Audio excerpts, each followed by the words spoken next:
हर हर महादेव दोस्तों। केदारनाथ धाम के व्लॉग्स की इस सीरीज़ में ये दूसरा पार्ट है। पहले पार्ट में हमने बताया था कि हम कैसे दिल्ली से गौरीकुंड तक पहुँचे थे, क्या क्या साधन इस्तेमाल करे थे, उनका कितना किराया था। पहले पार्ट का लिंक डिस्क्रिप्शन में दिया गया है, आप उस पार्ट को ज़रूर चेक करें इस वीडियो को देखने से पहले।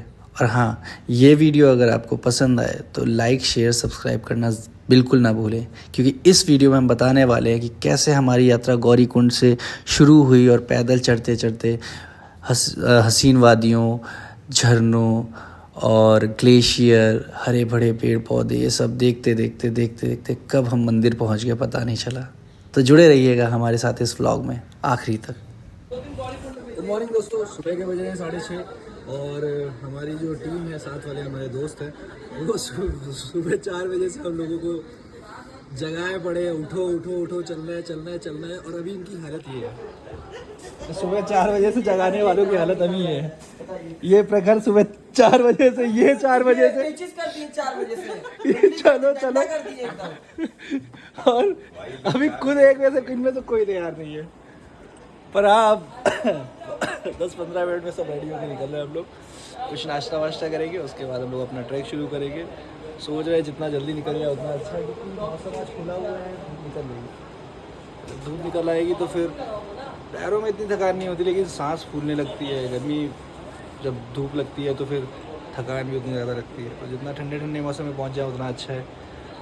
तो चलिए फिर नाश्ता करने चलते हैं और उसके बाद फिर सफ़र के मज़े लेते हैं। ये चल रहा चाय समोसा, चावल खत्म भी कर दिया।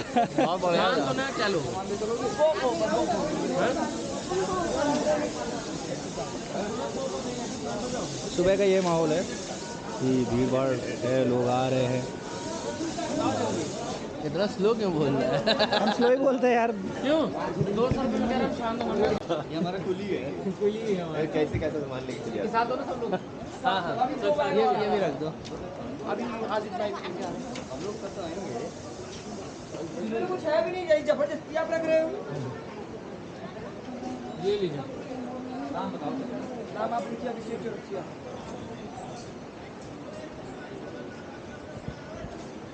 देखिए आदित्य भैया आएंगे, तुमको रोक लीजिएगा। तो अभी हम लोग गौरीकुंड में, और यहाँ पे हम लोग अपने स्टॉक रूम में लगेज रख रहे हैं। मतलब अगर आप एक्स्ट्रा लगेज ले आए हैं तो फिर इनको स्टॉक रूम में रख सकते हैं। 100 या 200 रुपये पर डे का लेते हैं। अगर आप ज़्यादा लगेज लेके आ गए हैं तो टेंशन वाली बात नहीं है। यहाँ पे काफ़ी सारे लगेज रूम हैं जहाँ पे आप अपना सामान रखवा सकते हैं। लगेज रूम का किराया कहीं कहीं 100 रुपये था, कहीं कहीं 200 रुपये था। तो पर डे के हिसाब से वो किराया आपसे ले लिया जाएगा और आप अपना लगेज रखवा सकते हैं।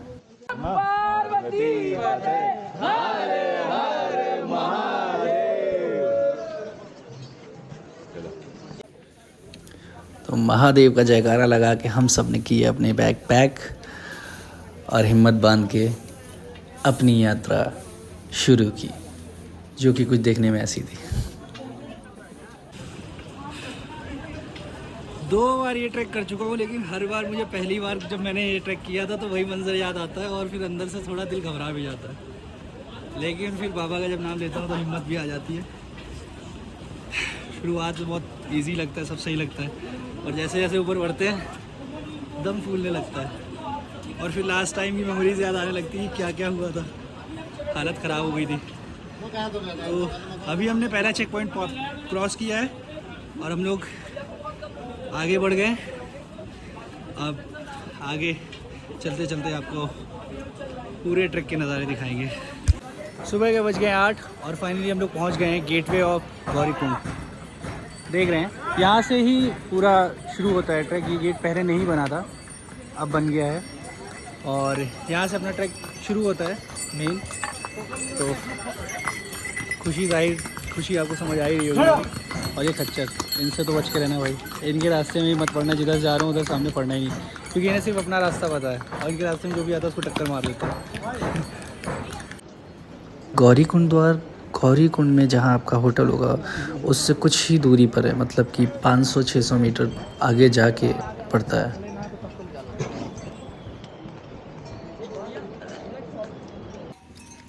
रास्ते में रुक के हमने खच्चर और घोड़े का भी रेट लोगों से पूछा, तो उन्होंने बताया 3200 रुपये से 3500 रुपये, मतलब 3200 रुपीज़ से 3500 रुपीज़ तक। लेकिन क्योंकि हम लोग स्टार्टिंग में गए हुए हैं, इसलिए अभी रेट काउंटर खुले नहीं। एक बार रेट काउंटर खुल जाएंगे तो फिर घोड़े का रेट फिक्स हो जाएगा कि हाँ इतना ही रुपये पड़ेगा।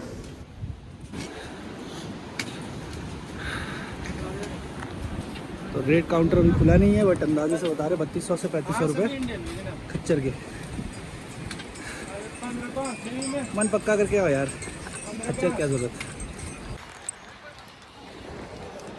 ये नज़ारे यही तो राहत देते हैं इस लंबे ट्रैक पे, इस लंबे सफ़र पर, इस थका देने वाले सफ़र पर। वैसे इसमें कोई भी दो राय नहीं है कि बाबा केदारनाथ धाम का जो ट्रैक है वो बेहद खूबसूरत है। जितना खूबसूरत वहाँ ऊपर मंदिर पे पहुँचने में लगता है, उतने ही खूबसूरत यहाँ के रास्ते हैं। ये चढ़ाई जो आपको बिल्कुल थका देती है, पर रास्ते में जो झरने, नदी, पहाड़, पेड़ पौधे और जो कुछ भी नेचुरल ब्यूटी दिखती है, वो कहीं ना कहीं उस थकान पे एक राहत का काम करती है। तो 1.5-2 किलोमीटर चलने के बाद गर्मी लगने लगी और हम लोगों ने अपनी जैकेट उतार के रख दी है। धूप अच्छी खासी निकल आई है, नीचे पता नहीं चल रहा था और यहाँ पे एकदम सामने धूप पड़ रही है। सनस्क्रीन लगानी चाहिए थी, चेहरा जल जाएगा। खैर बैग वापस से पैक कर लिए, जैकेट बैग में रख लिए और अब आगे बढ़ते हैं। पैदल चलने के बाद हमें मिला चीरवासा भैरवनाथ जी का मंदिर। कहते हैं जैसे नीचे गौरी कुंड में जो गौरी गणेश जी का मंदिर है, अगर आप उनके दर्शन करते हैं तो जब तक चीरवासा भैरवनाथ जी के मंदिर के दर्शन नहीं करेंगे तब तक उस मंदिर के दर्शन अधूरे माने जाते हैं। उसी तरह से बाबा श्री केदारनाथ धाम जी के जब आप दर्शन करते हैं तो ऊपर जो भैरवनाथ जी का मंदिर है, मंदिर से ऊपर जाके जब तक आप वहाँ के दर्शन नहीं करते हैं, वैसे ही वहाँ के भी दर्शन अधूरे माने जाते हैं। गौरी कुंड के अगर दर्शन, गौरा माता के अगर मंदिर के दर्शन करते हैं तो यहाँ के दर्शन करना मस्त है, नहीं तो आपकी यात्रा सफल रहेगी। उस मंदिर के दर्शन की यात्रा। और ऊपर ऐसे ही केदारनाथ बाबा का मंदिर है, जहाँ पे भैरव बाबा का मंदिर है। अगर केदारनाथ मंदिर दर्शन करते हो, भैरव बाबा को दर्शन नहीं करते हैं तो भी यात्रा पूरी नहीं मानी जाती है। तो चलिए चलते जाते हैं और ऐसे नज़ारों का आनंद लेते हैं। और हाँ, इस ट्रैक के रास्ते में आपको बहुत सारे पानी के सोर्सेज मिल जाएंगे, जिनमें साफ़ और स्वच्छ बिल्कुल ठंडा पानी आता है।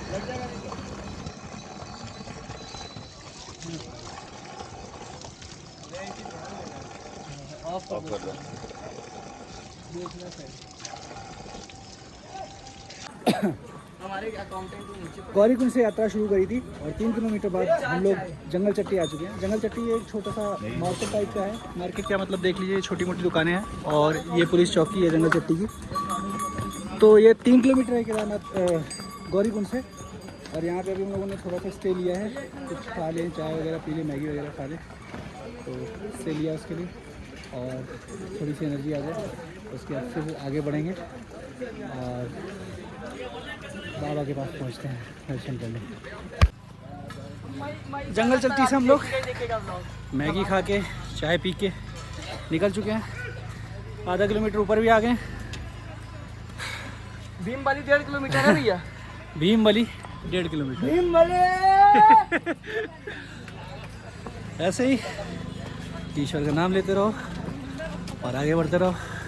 बाबा अपने आप हिम्मत देते रहते हैं। हर हर महादेव।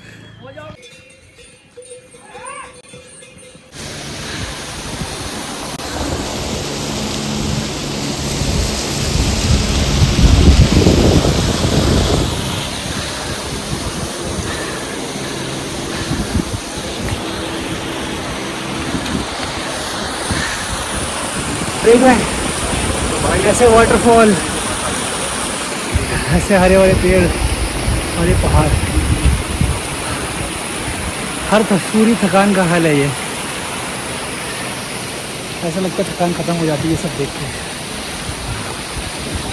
और ये सोच के कि जब मैं चढ़ाई चढ़ जाऊँगा तो किसके पास पहुँचूँगा।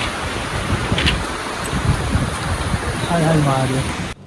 वैसे एक बात और बता दूं कि केदारनाथ बाबा के इस ट्रैक में जितने ज़्यादा नदी, झरने, पहाड़ दिख रहे हैं, उतने ही ज़्यादा यहाँ पे छोटे छोटे मंदिर और खच्चर भी नज़र आ रहे हैं। अब मुझे समझ नहीं आता है कि इतने सारे खच्चर और घोड़ों का क्या लॉजिक है इस जगह पर।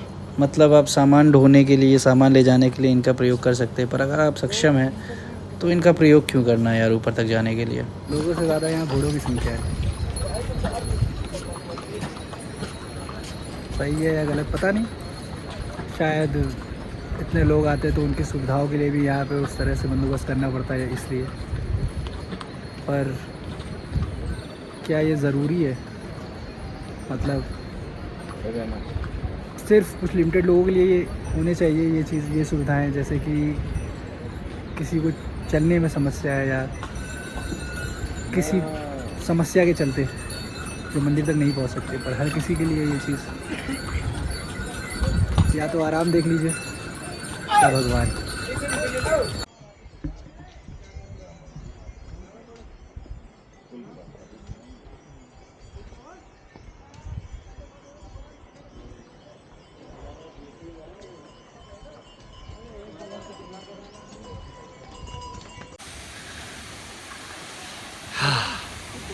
ये झरना और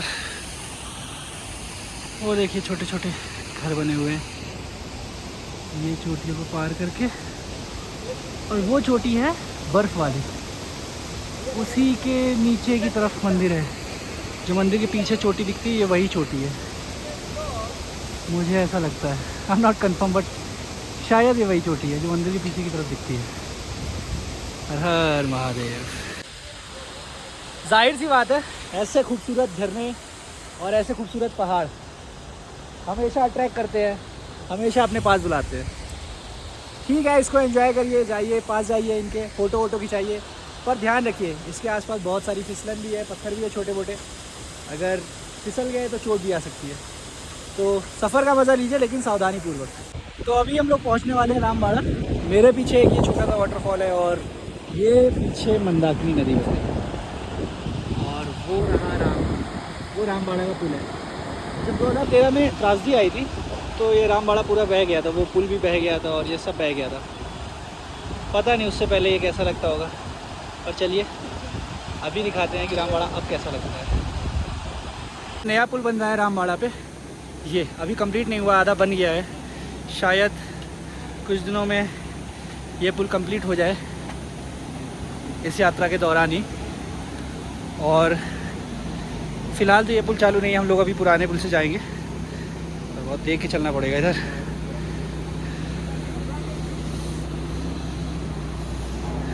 ये है, और अभी इधर नीचे उतर के वो रहा पुराना पुल। अब तक यही पुल यूज़ होता आ रहा है और अभी इस पुल को हम लोग क्रॉस करेंगे। चलिए फिर पुल के पास पहुँचते हैं। सुबह के बज रहे हैं 11:15 और हम पहुँच गए रामबाड़ा। ये रामबाड़ा का पुल है, यही वो पुल है जो 2013 की त्रासदी में नष्ट हुआ था और रामबाड़ा ये पूरा बह गया था। और अभी ये पुराना पुल है, वो नया पुल बन रहा है जो अभी मैंने दिखाया था।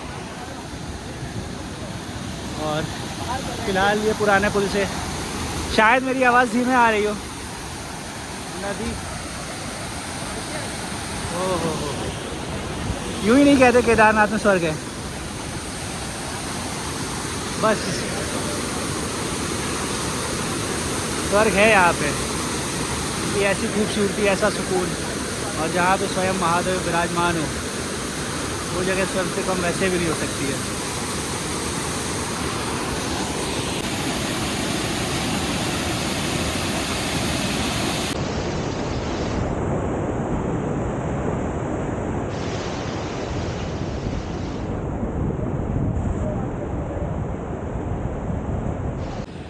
रामबाड़ा पुल पार करने के बाद अब सीधी खड़ी चढ़ाई शुरू हो गई है। थोड़ी बहुत ऐसी खड़ी चढ़ाई मिलेगी, ऐसी ये देख लो, यहाँ से ऊपर जाके फिर यूँ रास्ता, फिर आगे यूँ रास्ता। अब ऐसी खड़ी चढ़ाई शुरू हो गई है और ये देखिए नज़ारे। बस मन पक्का करके आओ, भगवान का नाम लेके आओ, सारी चढ़ाई, ये दरिया, नदी, पहाड़ सब पार हो जाते हैं। मन में उनका नाम लेते रहो। हर हर महादेव। दोस्तों रामबाड़ा पार करके वो जो खड़ी चढ़ाइयाँ थी दिखाई दी आपको, वो पार करके अभी थोड़ा सा फ्लैट सरफेस आया इस तरह का। लेकिन ये देखिए खुश मत होना, अभी 8 किलोमीटर दिखा रहा है, ये भी देखिए खुश मत होना, क्योंकि ये सब एक तरह का इल्यूजन है। ये 8 किलोमीटर 13-14 किलोमीटर से कम नहीं लगेगा और मेरे ख्याल से उतना ही है। और ये जो ढलान, ये फ्लैट सरफेस दिख रही है, ये आगे जाके वैसी चढ़ाई फिर बनने वाली है। तो इल्यूजन है, इसको देख के खुश मत होना। नहीं खुश हो भी लो, नहीं हो क्या, लेकिन बस ये समझ लो कि ये बस समझना ये रास्ता ऐसा ही है। रास्ता तो कठिन ही है। भैया इसके लेते हैं हम, इसके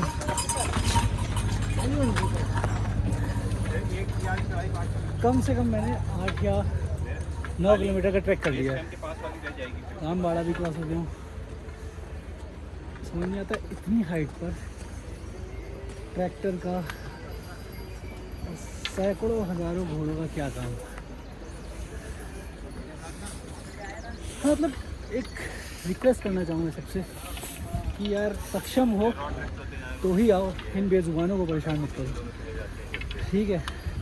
पशुपतिनाथ कहते हैं उन्हें, हर जीव उनके लिए बराबर है। और यार तुम यहाँ पे भी आने के लिए बेजुबानों को परेशान करते हो, जब हाथ पैर दिए हैं, आओ, मन में श्रद्धा है तो चढ़ो पैदल। ये उनके लिए ठीक है जो सक्षम नहीं है, पर ऐसे यंग जनरेशन के लिए तो नहीं लगता मुझे।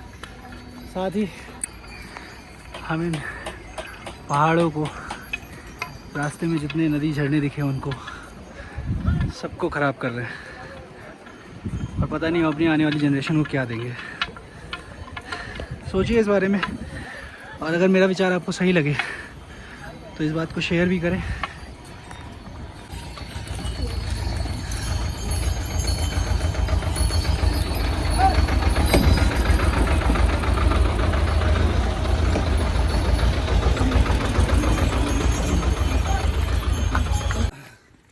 तो अभी तक नॉर्मल चढ़ाई थी, अब आ गई हैं स्टेयर्स। तो ये नॉर्मल से थोड़ी टफ होती है क्योंकि स्टेयर्स चढ़ने में थोड़ी ज़्यादा जान लगती है। तो रुक रुक के चलें, धीमे धीमे चलें, सफ़र का आनंद लेते हुए चलें। वो देखो, वो वही वादी है जहाँ पहुँचना है।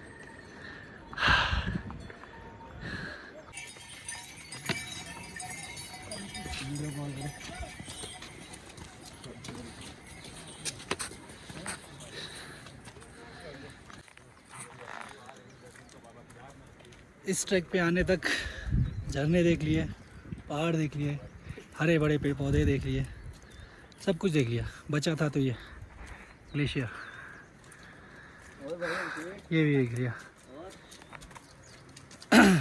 अभी हम बड़ी लिंचौली पहुंचने वाले हैं, और बड़ी लिंचौली पहुंचने से पहले ही ये ग्लेशियर है। और बड़ी लिंचौली के पास में ही बेस कैंप है, और बेस कैंप से 2 किलोमीटर आगे मंदिर है बाबा श्री केदारनाथ। पहले ये ग्लेशियर से रास्ता बना हुआ नहीं था जब मैं लास्ट टाइम आया था 2-3 साल पहले, और इस ग्लेशियर को पार करना पड़ता था। अभी इसको काट के रास्ता बना दिया। एक ख़ास बात, इन ग्लेशियर को बहुत ही जल्दबाजी में पार ना करें, क्योंकि इन ग्लेशियर का जो रास्ता भी होता है ना, क्योंकि ये पिघलते रहते हैं तो रास्ता बहुत स्लिपरी हो जाता है, वहाँ थोड़ी थोड़ी ब्लैक आइस भी होती है। तो बहुत आराम से धीमे धीमे इन रास्तों को पार करें, जल्दबाजी मत करें, और बेवजह इन ग्लेशियर्स पे चढ़ के फ़ोटो खिंचाने की भी कोशिश ना करें, क्योंकि यदि आप फिसले तो आपके बहुत ही ज़्यादा चोट लग सकती है, आप समझ रहे हैं। तो कोशिश करें कि आप पास से एक ग्लेशियर की फ़ोटो खिंचा ले, उस पर चढ़ने की कोशिश ना करें, और इन रास्तों पे, ये स्लिपरी रास्तों पे बहुत आराम से चलें, जल्दबाजी की ज़रूरत नहीं है। कहते हैं जहाँ शिव है वहीं स्वर्ग है, सही कहते हैं, यहाँ का हर पत्थर यही बात कहता है। हाँ, अभी हम लोग बड़ी लिंचौली से 1 किलोमीटर और रह गए पहले, और यही होता है, हमें लग रहा है कि हम लगभग बड़ी लिंचोली पहुंच गए, मुश्किल से 500 मीटर रह गया होगा, लेकिन हर थोड़ी दूरी पे चलने पर लग रहा है कि अभी 1 किलोमीटर बचा ही है। और हम लोगों ने सोचा बड़ी लिंचोली पर रुक के कुछ खाएंगे, रेस्ट करेंगे थोड़ा सा।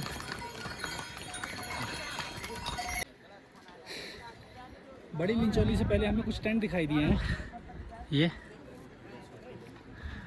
और हमने इन टेंट्स का प्राइस पूछा तो 500 रुपीज़ पर पर्सन बता रहे हैं सैलानियों के लिए।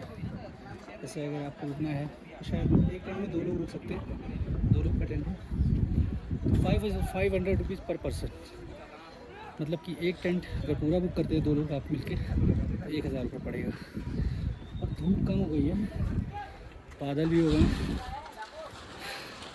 और मुझे लगता है बर्फ़ पड़ सकती है या बारिश हो सकती है, क्योंकि ऊपर भी मौसम बिगड़ रहा है वहाँ पे।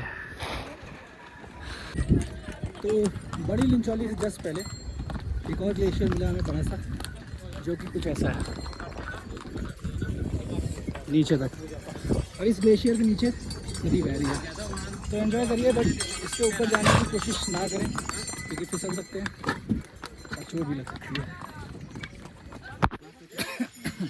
फाइनली मतलब बेस कैंप हमारे यहाँ से 2 किलोमीटर है, और यहाँ पर रुक के हम लोग नाश्ता वास्ता कर रहे हैं। नाश्ते में है दाल चावल खा रहे हैं हम लोग। और हरी मिर्च और आलू तोरई कौन कह रहा था कि हम नहीं चल अचार।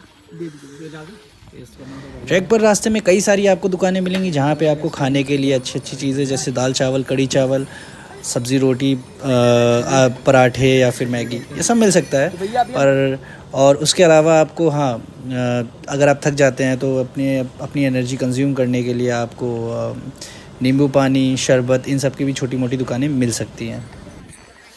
बड़ी लिंचोली से हम लोग नाश्ता वगैरह जो भी था, दाल चावल वगैरह खाया।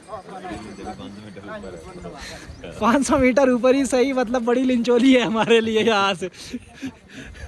भाई इतना चलना पड़ रहा है वेट करते करते, फिर अपने साथ वालों का वेट कर रहे थे, 1 घंटे वेट किया, अभी तक वापस नहीं आया। और 1 घंटे में आसमान जो है ऐसा हो गया, वो जो धूप थी वो चली गई और बारिश का मौसम हो गया है।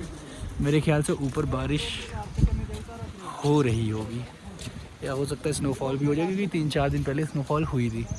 तो बारिश और स्नोफॉल का मौसम हो गया है, मौसम हो गया ख़राब। 2 शब्द आपकी तरफ से। कुछ नहीं पता, मेरी वजह से तो कुछ नहीं हुआ है, जो हुआ है दूसरों की वजह से हुआ है। दूसरों की वजह से हुआ, इनका वेट करते करते। मैं तो अब तक मंदिर होता, हम लोग तो अब तक मंदिर होते, बिल्कुल, और क्या, मैं मंदिर होता।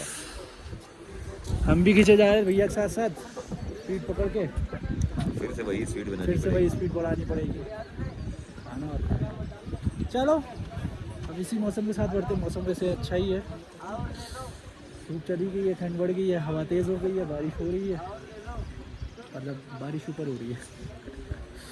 ठीक है, फिर चलो फिर आगे चलते हैं और फिर आगे के और नज़ारे दिखाते हैं।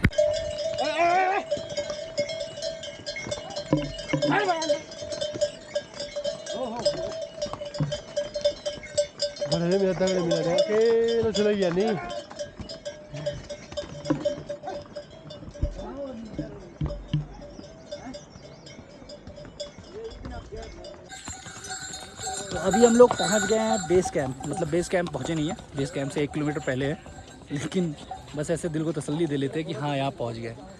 तो बेस कैंप अभी 1 किलोमीटर पहले हैं अभी हम लोग। और अब मैंने आपको अभी ब्लॉग में दिखाया था कि जब हम लोग सुबह चले थे तब यहाँ मौसम कैसा था, धूप निकली हुई थी, पसीने में तरबतर थे, जैकेट मैंने चेंज कर दी थी। लेकिन अब मौसम देखिए, ये मैंने यहाँ पे दिखाया था, यहाँ पे बर्फ़ के पहाड़ थे इस व्लॉग में थोड़ा सा पहले, पर अब वो बर्फ़ के पहाड़ तो दूर है, ये पहाड़ भी ठीक से नहीं दिख रहे हैं। मौसम ख़राब हो चुका है कुल मिला के। अब इसको ख़राब मौसम बोलेंगे या अच्छा, पता नहीं, लेकिन कुल मिला के बात यह है कि मौसम ऐसा है। तो इसमें भी मज़ा आ रहा है, लेकिन इस मौसम में भी, और एंजॉय कर रहे हैं इसको, एंजॉय करते करते आगे बढ़ रहे हैं। बेस कैंप आने वाला है और बेस कैंप से 2 या 3 किलोमीटर रह जाता है बाबा का दरबार, बाबा श्री केदारनाथ धाम, और वहाँ पहुँच के हम कराते हैं आपको मंदिर के दर्शन। Base camp. सो फाइनली हम लोग बेस कैंप पे पहुंच गए। बेस कैंप मतलब यहाँ तक खच्चर आते हैं, इसके आगे तक खच्चर नहीं जाते। और यहाँ से फिर कोई भी हो उसको पैदल जाना पड़ेगा क्योंकि खच्चर नहीं मिलेंगे यहाँ से आगे। और बेस कैंप तक पहुँचते पहुँचते हम 5 बज गया क्योंकि हमारे साथ की सेना, हमारे साथ की टीम पीछे रह गई थी। हम लोग उनका वेट करने लगे, जिसमें हमारा 2-2.5 घंटा वेस्ट हुआ। चलिए बेस कैंप आ गए, तो यहाँ से 1.5-2 किलोमीटर दूर मंदिर है, पहुँचते हैं मंदिर पे। 8 रजाई 8 गद्दे, इसीलिए 500 रुपये पर हेड कर रखा है। सभी लोग तीर्थ यात्रा करने आए, बाकी सारी व्यवस्थाएं सबको रहने खाने की पूरी व्यवस्थाएं हैं। धन्यवाद। इतनी दूर ये लगा लो कि अगर 1000 रुपये पर हेड होता तो कोई काम नहीं था। बिल्कुल कमरों में बिल्कुल हीटर है, मैट्रेस है, पूरी व्यवस्थाएं हैं, कहीं पर अर्ध व्यवस्थाएं नहीं है। और आप सभी का दिल से धन्यवाद और स्वागत करते हैं। सभी तीर्थ यात्रियों का स्वागत करते हैं। धन्यवाद। अभी हमने वीडियो में जिन आंटी का आपको वीडियो दिखाया उनसे हमने टेंट वगैरह का प्राइस पूछा था, तो उन्होंने बताया था 1000 रुपये पर पर्सन के हिसाब से टेंट है, मतलब एक टेंट का 2000 रुपये। इससे पहले 500 रुपये मैंने दिखाया था वीडियो में थोड़ा सा पहले, वो मंदिर से काफ़ी पहले का एरिया था। ये मंदिर के पास का एरिया, यहाँ पे प्राइस जितना आप मंदिर के पास जाएंगे आपको प्राइस थोड़ा सा ज़्यादा मिलेंगे। और जाहिर सी बात है यार, ये लोग चीज़ें खच्चर और ट्रैक्टर वगैरह से मंगवाते हैं तो उसका भी इन्हें पैसा अलग से मजदूरी का किराया देना पड़ता है, तो इसलिए चीज़ों का प्राइस मंदिर के पास थोड़ा सा ज़्यादा बढ़ता जाएगा। 1.5 किलोमीटर रह गया मंदिर, और उससे पहले ये पूर्णतः निःशुल्क चिकित्सा सुविधाएं यहाँ पे उपलब्ध हैं। चिकित्सा इकाई बेस कैंप, किसी भी तरह की समस्या होने पे आप इनसे आके संपर्क कर सकते हैं। हाँ, और मंदिर 1.5 किलोमीटर। एटीएम की भी सुविधा दे दी है यहाँ पे ऊपर। गौरीकुंड में कोई एटीएम नहीं है, गौरीकुंड से ऊपर यहाँ पे आके एटीएम है, एटीएम सुविधा। तो ये भी एक अच्छी चीज़ है क्योंकि कई बार ऐसा हो जाता है कि हमें इमरजेंसी पड़ जाती है, कई जगह का हमें पैसे का रेट का अंदाज़ा नहीं होता है, तो ये एटीएम का प्रयोग कर सकते हैं। और आगे एकदम धुंध छाई हुई है, इतनी धुंध कि मुझे आंखों से गेट दिखाई दे रहा है, पर अभी जूम करने पे इस पर दिख रहा है। चलिए गेट तक पहुंचते हैं और फिर मंदिर के लिए प्रवेश करते हैं। तो फाइनली हम मंदिर के एंट्रेंस गेट पे पहुंच गए। यहाँ से मंदिर 1 किलोमीटर रह जाता है, ये कुछ ऐसा है। और यहाँ से मंदिर लगभग 1 किलोमीटर रह जाता है। हर हर महादेव। तो ये हेलीपैड स्पॉट है, यहाँ से हेलीपैड की बुकिंग होती है। प्राइस अभी नहीं पता है, लेकिन फिर भी मुझे लगता है 3500 रुपये एक तरफ से पड़ता है हेलीकॉप्टर का, जहाँ तक मुझे अंदाज़ा 3500 से 4000 रुपये। और ये मंदिर का रास्ता, हम लोग मंदिर के लिए बढ़ रहे हैं अब। ओके, मंदिर पहुँच के वहाँ के दर्शन कराते हैं आपको। पुल बन गया है, इस पुल को पार करते ही इस पुल के उस तरफ सीढ़ियाँ शुरू हैं मंदिर की, और हम पहुँचने वाले हैं मंदिर पे। तो बने रहिएगा मेरे साथ और जल्दी मंदिर तक पहुँचते हैं। कहते हैं शिव जी को पाना है और केदारनाथ आना है तो अपने आप को पूर्णतया उन्हें समर्पित करना पड़ेगा, और ये बात मुझे यहाँ आके महसूस हुई है। ओम नमः पार्वती पते हर हर महादेव। पैर जवाब दे रहे थे, सांस फूल रही थी, पूरी तरह से थक चुका था, शरीर टूट रहा था। कदम कदम अपने आप मंदिर की तरफ न जाने कैसे धीमे धीमे आगे बढ़ते जा रहे थे, और जैसे जैसे मैं आगे बढ़ रहा था ये थकान ये सब ख़त्म होता जा रहा था, मेरा मन शांत हो रहा था, बस और कुछ नहीं। तो फाइनली हम लोग मंदिर तक आ गए, और यहाँ पे सजावट का कार्य चल रहा है। ये देखिए फूल वगैरह सजाए जा रहे हैं, बाबा का मंदिर सजाया जा रहा है, और चारों तरफ बादल से हो रखे हैं। भीड़ इस तरह की है अभी फ़िलहाल, आज की 30 मई है, लेकिन 1 मई को 2 मई को अच्छी खासी भीड़ होने वाली है। फाइनली हम मंदिर तक पहुंच गए थे। हम मंदिर के सामने खड़े थे। मंदिर 3 तरफ से पहाड़ियों से घिरा हुआ था, चारों तरफ बादल हो रखे थे, मौसम बिल्कुल ठंडा हो रखा था, चहल पहल मची हुई थी और हमारा मन बिल्कुल शांत था, बिल्कुल शांत, बिल्कुल मन में एकदम पिन ड्रॉप साइलेंस था।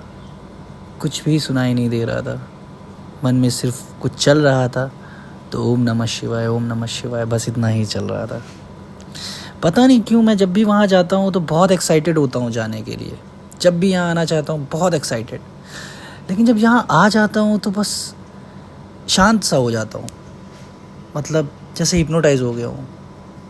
ऐसा लगता है कुछ ना करूँ, बस यहीं मंदिर के सामने बैठा रहूँ, देखता रहूँ मंदिर को। सच में ऐसे ही नहीं कहा जाता कि यहाँ पे स्वर्ग है। यहाँ की हवाओं में मतलब एक वो कहते हैं ना स्वर्ग से हवा आती है, सच है वो। यहाँ की वाइब जो फील होता है वो कुछ अलग ही होता है। मतलब 3 से 4 बार मैं यहाँ पे आया हूँ और हर बार मुझे वही सेम फीलिंग आती है, वही एकदम शांत चित्त, शांत मन। मैं शब्दों में शायद बयां कर पाने के लिए बहुत ही छोटा हूँ। यहाँ की जो नेचुरल ब्यूटी है, यहाँ का जो प्राकृतिक सौंदर्य है, उसको अपने शब्दों में बयां कर पाने के लिए शायद मैं बहुत छोटा हूँ, लेकिन शायद इस वीडियो के माध्यम से आपको समझ में आ रहा होगा कि कितनी खूबसूरत ये जगह है।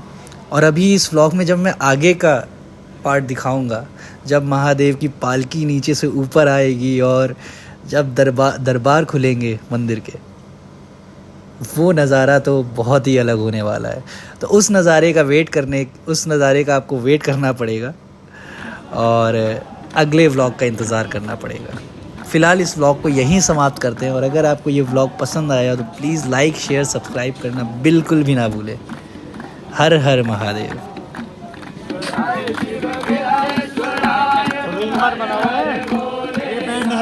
तो आज का व्लॉग यहीं ख़त्म होता है और कल से नया दिन फिर से शुरू करेंगे।